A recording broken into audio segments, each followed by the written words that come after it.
I'm going to tell you 3 ways you can massively improve your audio quality without thinking.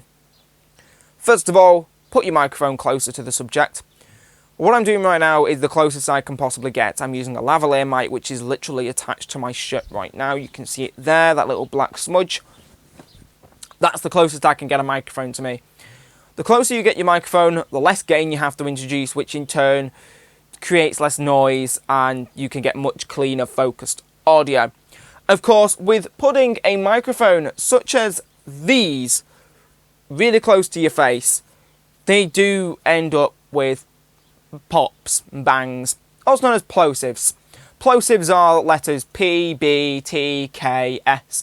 Anything that goes outwards that makes a sort of pop or a click or a hiss noise that could cause a spike or a peak on one of these microphones. To eliminate or at least reduce it, you introduce a pop shield. There are 2 main types. There's these, which I prefer because they're a lot smaller and containable, and you just shove them on like that. This is a 2020 studio mic, and by default, without that, it sounds crap. Getting one of these improves it drastically. You can get it right up close to your face and you can blah, blah, blah, blah. It does muffle your audio slightly, but it's easily fixed with a bit of EQ. Just raise the highs and the lows a bit. And you can also put them on the normal dynamic microphones. They both work absolutely fine, and you'd be surprised.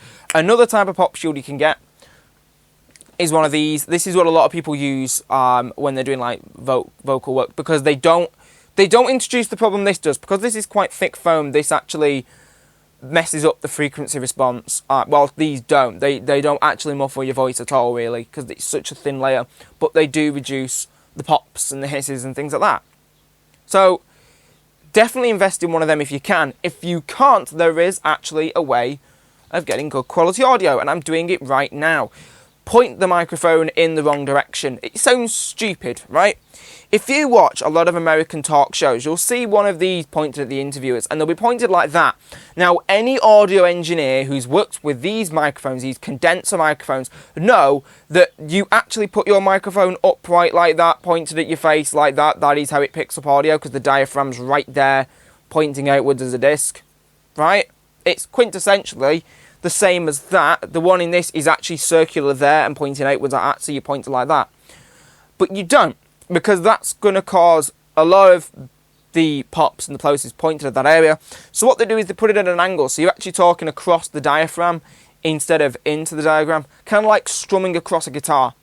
It does slightly stop plosives, and you'd be amazed at how much it makes a difference, especially on one of these. On these, not so much, it tends to just ruin the audio.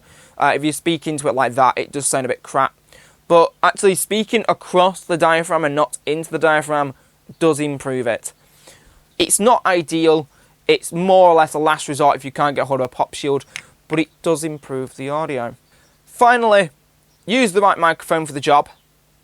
This is overlooked, but if you've got a lot of microphones, use the right microphone for the job. So there's a lot of different types of microphones. The ones I was just showing them there, this is a condenser 2020 studio mic. This is not. This is a standard vocal mic. It's not bad, but it has a different use. It's much like a lens, okay?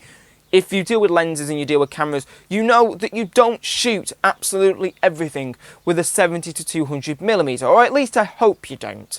They all have their own characteristics, don't they? It's the same with microphones. So, whilst this is 2020, this can pick up from 20 Hz to 20 kHz. This does require phantom power.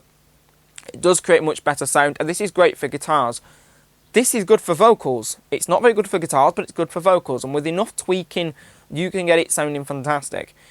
But I wouldn't use either of these for a vlog. I wouldn't use either of these on a video. I would much rather use a directional microphone such as this or the lavalier I'm using right now, because that's what will be better for this environment. So them are my tips on getting good quality audio. Just run them over again. Get your microphone as close to your subject as you can so that you don't have to introduce as much gain.